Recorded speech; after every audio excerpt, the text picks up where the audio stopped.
Hi, Hi, Sheena. How are you? good to see you, Good to see Sahil. you too. It's been a while.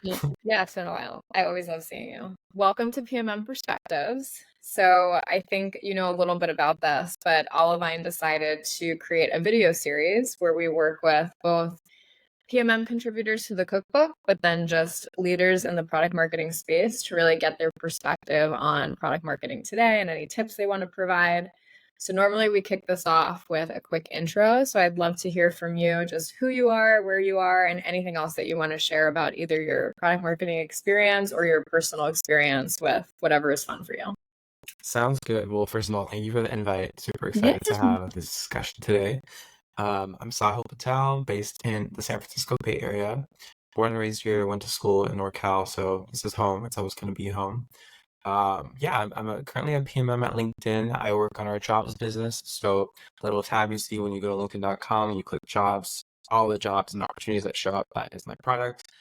Specifically, I work on our job posting solution for small businesses, and helping Cool. them discover that they can find and hire talent on LinkedIn.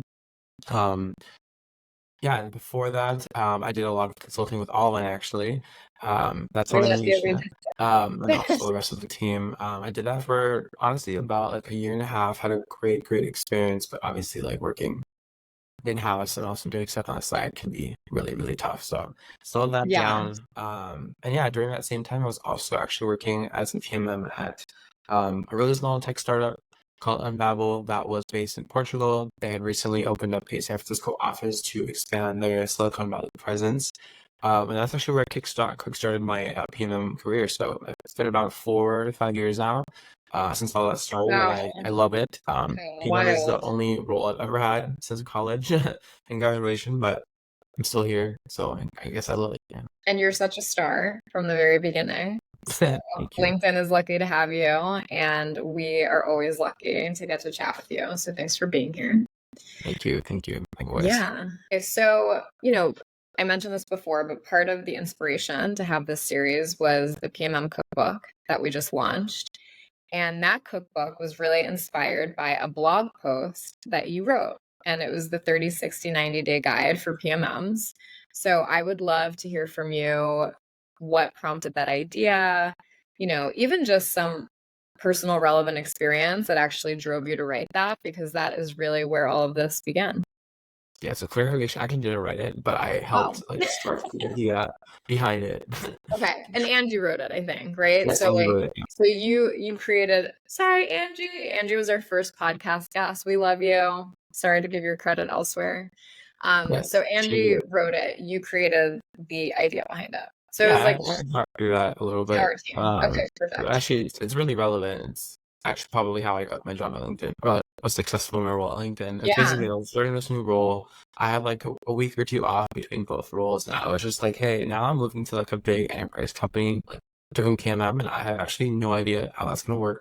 Um, Everyone knows this, but PMM is done very differently at every company because of the stage and the resources available, and just the business priorities are very different. And I want to mark that really quickly to come back to because I'm not sure everybody knows that. And I want to talk about that more after you share let's that. do it. So I think that's a Yeah. great point. Okay.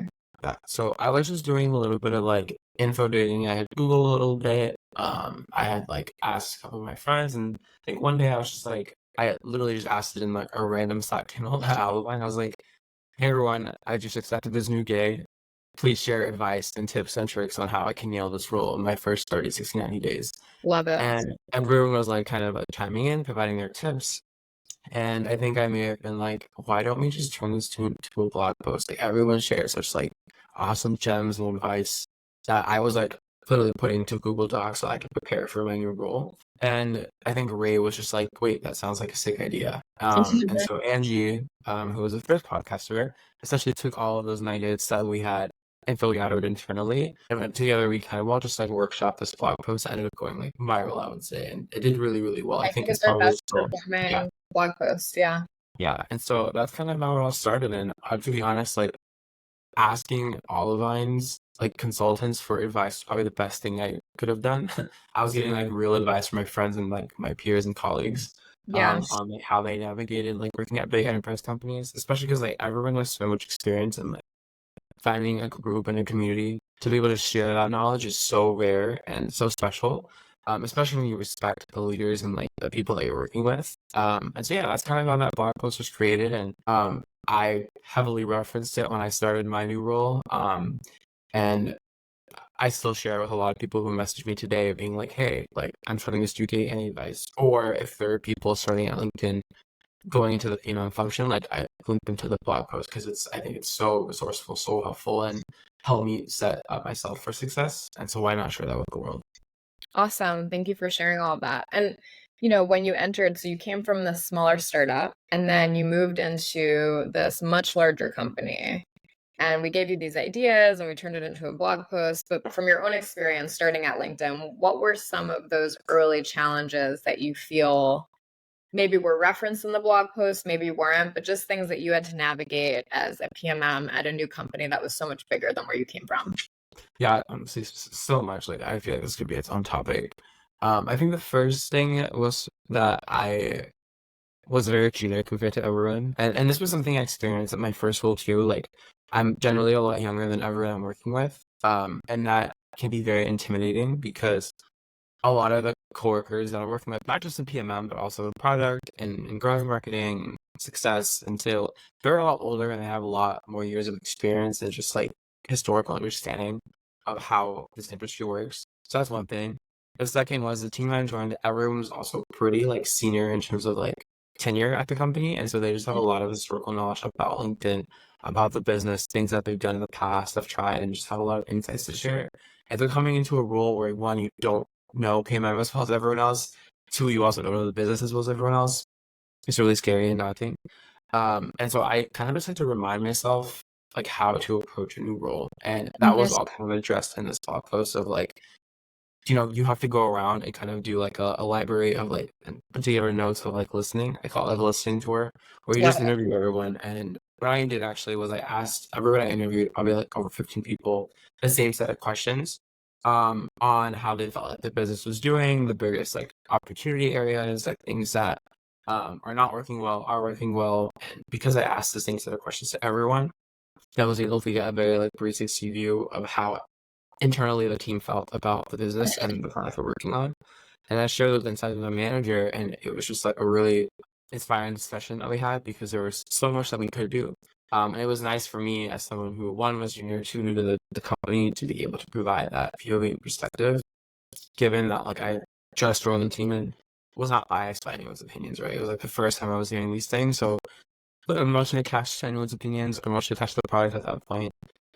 So and that this was all honestly idea was given to me by the book. So So that's cool. like the first thing that comes to mind. But there's so much that it offered that help even That's now. awesome. So as you're doing these interviews, this was something that you decided to do, right? So what was your manager's response to just you being proactive in that approach? Yeah, I think well, she did like one of my big OKRs for my first quarter entering the company was just to like meet people and build relationships. Yeah. That's like a really big pillar of LinkedIn's like culture of just like building strong relationships and Well, getting to know people. And so that was straight up like 40% of my time in the first quarter. So it was really easy for me to like be like, hey, okay, I'm just gonna like take my time and just like meet people. So I met a lot of people. Like I met people in possibly every business function. But I think what my manager really responded to was my synthesis of like what I learned, not just necessarily the fact that I was meeting people, but like okay. coming back to her at a one-on-one like 2 weeks later, be like, hey, I talked to like 10 people and this is what I'm hearing. This is like the internal sentiment of like how people feel about the product today, opportunities for us to move forward. And I feel like that itself is such a win because I said this earlier, but you're coming in with a fresh new perspective that not Yes. everyone has anymore. And being able for my manager to be able to hear that and then to take those insights and then relay it to like her leadership team and like the leads that are all working on us the product. I felt she felt like it was really valuable. That's so So it cool. was just a quick little win that you could do as a newbie entering a new For company sure. and using that new perspective to provide an insight that may have been like overlooked or not talked about enough. Yeah, that's really powerful. I feel like it's a total rock star move to your point. Like if you're new, you want to make a good impression and also learn, obviously, because this was beneficial to you. But I think that's really, really such a great point. Okay, so you've shared a lot about your early days at LinkedIn and then also the inspiration behind the cookbook and what you've gotten out of it, even just from, being a part of it. How do you see other product marketers relating to this, whether they are new or seasoned? Yeah, I think for aspiring product marketers, like this is where you honestly need to start. Like this was gonna be your best friend. But one, like if you're looking for a PM job, this is gonna be really helpful. Slash if Mm. you are just entering your first role and you really don't know where to start or what the role looks like this is gonna be a really helpful resource. Like it goes through every small detail of defining what PMM is, like how it varies by stage, by company stage, function. It also varies by like the industry that you're in. Like all of this looks very, very different.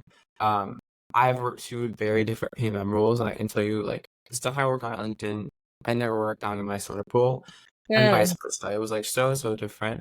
And so preparing for that, it takes a little bit of time and a little bit of homework on your own to like mentally just prepare yourself with like this is the type of deliverables we're working on. This is the skills I need to do in order to do that. And I feel like this cookbook gives you a really good understanding of like where to start and how to actually approach things from like a framework perspective of like these are the problems that you might be solving, and this is how you should structure them to solve them like in a better way. Like obviously the book is not going to tell you how to solve a problem, but it will right. set you up for success so that you are able to solve it in a more efficient way or to kind of structure your thinking before you actually get in the weeds of solving.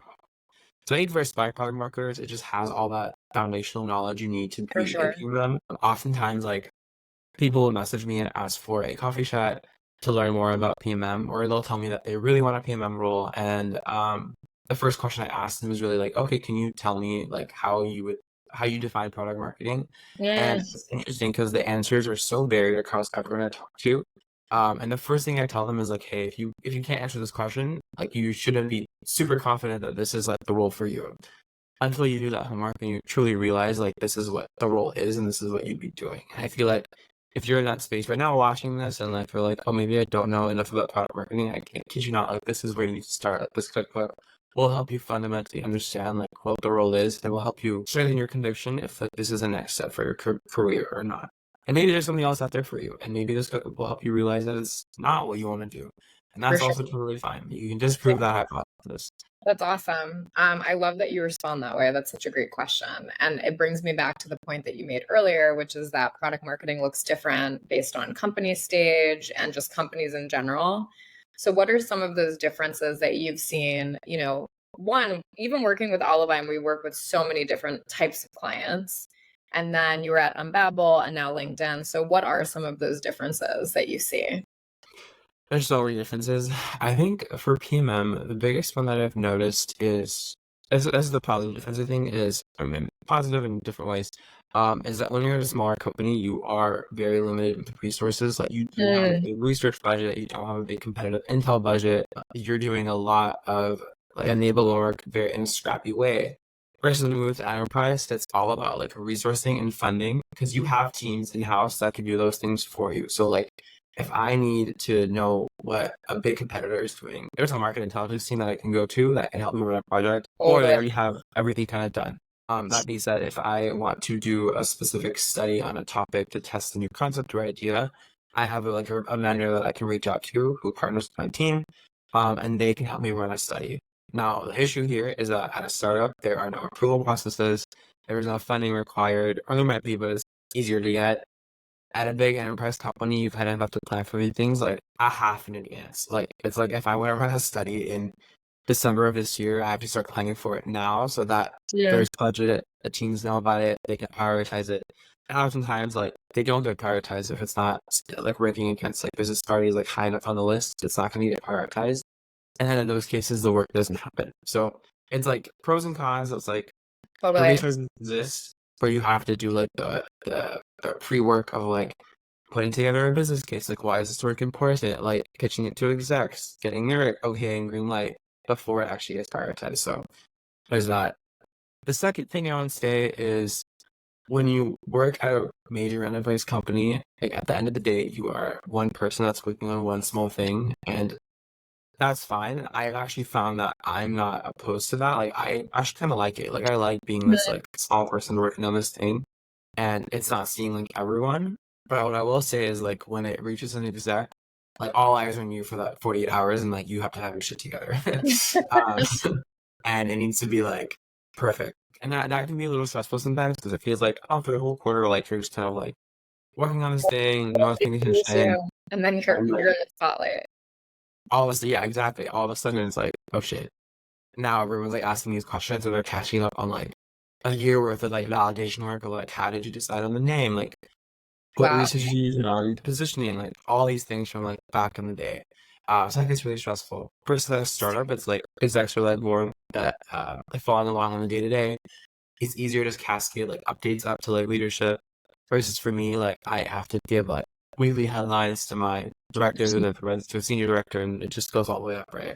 Yeah. So that's it depends on like if you were doing that type of like operational work of Yeah. like making sure your work is being socialized. Very interesting. That's Those a are lot. great points. Yeah, and I relate. When I was at Salesforce, there was an entirely separate team for go-to-market, and then an entirely separate team for anything customer related, so like case studies and things like that. And so, yeah, it's like you have like a very small portion of like the overall product marketing work that you could focus on and really become an expert in, which is great. Whereas, when you're at a smaller company, you're wearing a lot of hats and you kind of get to touch every single area, which is also great. It provides a lot of great experience for sure. Yeah, Rosa, very similarly, like the role that I'm in right now, we at LinkedIn we call it like inbound product marketing. So it's heavily focused on just like customer validation, research, Mm, insights, informing a product roadmap, like working really, really close with the product. Like I have never worked this closely with product and that you were able to very say like cool. Heather, we were one partner and vice versa. Versus like we have another team that's called the outbound product marketing team, and they're more focused on like field enablement, go to market, Mhm. larger positioning of a portfolio. And we also have our integrated marketing team, and they're focused on like case studies and blogs and like the wider like narrative that we're telling to the market. So it depends on like you as a PMM, you can be doing all three of those things at another company. Right. But as you move up, like the way the teams are functioned, it just makes more sense for the business to move faster. Yeah, Um, and that's what I've just realized. cool. Very cool. Thank you for all of that. Going back to the cookbook, so there's a lot of PMM resources. Before we put this book together, we kind of took a look at other books that existed and we really wanted to do something different. How do you see this being set aside from some of those other resources that are out there? Yeah, I feel like whenever I Google like resources, I generally like resource fatigue for a couple of reasons. One, it's just like every link I click on, like it's saying the same version of like something else on another page, but another person wrote it, and it's fine, and everyone's their own take. But at the end of the day, everyone's kind of saying the same thing. Two, a lot of these like links, honestly, are meant for like SEO purposes, so I don't really know if there's like true value in like what the author's rating. Or if it was just to get a like a view and to like help grow that company for whatever reason. Also, I've noticed that a lot of companies that don't even like their buyers not PMM, they're like running premium content. So that's confusing. Like, why Mm, are you doing that? Like, are you a yeah, trusted source? I think what sets this cookbook apart is the fact that like a team of really strong product workers came together and provided their like views on how to do this role successfully. And if you like search those people up, they're really qualified. Like these are people that have worked at multiple companies, or have like built product marketing functions, or have started product marketing agencies. And these are the people that are telling you like how to be successful in their role. And I think that's the closest you're gonna get to like the source and the author being like someone that's qualified. Um, you can read all you want online, but if it's not coming from people that have results to show it, like it doesn't mean right. much. And I feel like this cookbook has people that have like done really great work, have brought insane products to market.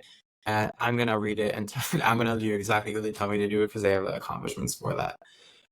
That's the first reason. I think the second thing is that this cookbook doesn't assume you know anything. Like it really starts from the fundamentals. Like it doesn't assume you know what positioning is. It doesn't assume you know what messaging is. It doesn't assume you know what a go-to-market is. Like it really explains the concepts in a way that someone who's approaching this role for the first time would be able to get value out of it. But at the same time, it also caters to audiences that are more seasoned by going deeper into like the concepts of like how do you launch B2B versus B2C, like what are the tactics that differ, why would they differ, how do you approach a go-to-market in those ways and serve the audiences differently. Like I feel like it has the content that you need depending on wherever you are in your stage of like your game of career. And so you can always reference back to it. It's not going to be a resource that you read one time and it's like not valuable anymore. Every time you read it, I feel like you're going to learn something different or get something new out of it. And I think you'll get used out of it as you progress in your career and you start to ask yourself and probe Mm, like particular types of questions once you're like reading that content. And I awesome. think that's why it's like the most valuable. And the third point is it's new, right? It's like it's coming out of post-pandemic, like PMM, things have Yeah, changed, totally. markets have changed, industries have changed, and this stuff was written like really recently, and so the insights are fresh, they're new, they're not outdated, like, they're valued because it's all like very, very new insight. Cool. Thank you so much. Yeah, and I'll just add, this has nothing to do with anything that you just said, but it's also beautiful. So Very if beautiful, yes. I think, if you care anything about aesthetics, it's such a nice piece of work to look at. And we're actually making an actual book out of it, which will be really exciting. So we're taking it from digital into print, which will be an awesome No, thing to not be for able there to. actually. I need a copy myself. Yeah, so you'll get a copy. Okay, so you mentioned earlier you're based in San Francisco, you've grown up in San Francisco, you're from the Bay, it's home, but you're moving. Yes, hopefully. So That's tell us really about happening right the move. now. Where are you moving? What prompted it? Yeah, so I am in my mid to late 20s now, and I've just lived in California my entire life, and I love it. It's been home for a very long time. I'm very comfortable here, and it's funny actually. At work, we're often asked to basically have a growth mindset, and Hmm. at the end of last year, I was just really thinking about like I apply a growth mindset in my like day-to-day work a lot, but I was like, am I actually applying it in my personal life? Like, am I actually growing as a Yeah. human? Um, and I guess I realized I wasn't. I wasn't. I was kind of like in this very comfortable spot where it wasn't challenged, wasn't feeling like I was learning or opening myself to new perspectives. And I just started thinking about like what if there was a possibility to not be here anymore? And I Hmm. brought it up to people at work. My manager went through and they were like, "Yeah, you can move if you need to, if you want to. There's nothing that's gonna stop you from work." So I was like, "Okay, I really can." And right now I'm actually back in my like parents' house, and I moved out of the city SF last summer. Came home for my sister's wedding actually, and then I kind of just had been here thinking about like what's next, and it's very big with my parents for obviously housing me and letting me like take this time to reflect and Yeah. figure that all out. But yeah, no, I just kind of was thinking about like, what would life on the East Coast look like? Like I've dabbled in like other cities. The East Coast is one where I feel like I personally feel very uncomfortable because it's very different from California. For sure. I was Especially just New there York. for, New York for yes, sure. Yeah. I was just there for about a month in April, and I mean, I've been to New York before too, but I honestly just fell in love with it. I think post-pandemic, like as stuff has not come back to what it was before. Mm, Um, Not state experience, but it was like before. But Sheena, I mean, you lived there for a very long time, like, 100%. and you Yeah. visited after too, so it's like Yeah. very different. And Yeah. my gut is telling me that it's never gonna get back to what it was before. Hmm. But New York, when I was there, I was like, wow, like So this alive. city feels like it never died from the pandemic. Like the Yeah. pandemic happened, and then New York just popped back up. Yeah. Um, and I think like I just want to do something that will push me a little bit in my uncomfortable zone. Yeah. And I think it does that for a couple reasons. One is just like the culture of the city is insane. I don't know how to explain it. I'm still trying to figure out like how to explain like the It's feeling that magic. you get. Yeah, It's totally it's magic. truly Yeah. magic. It's very different.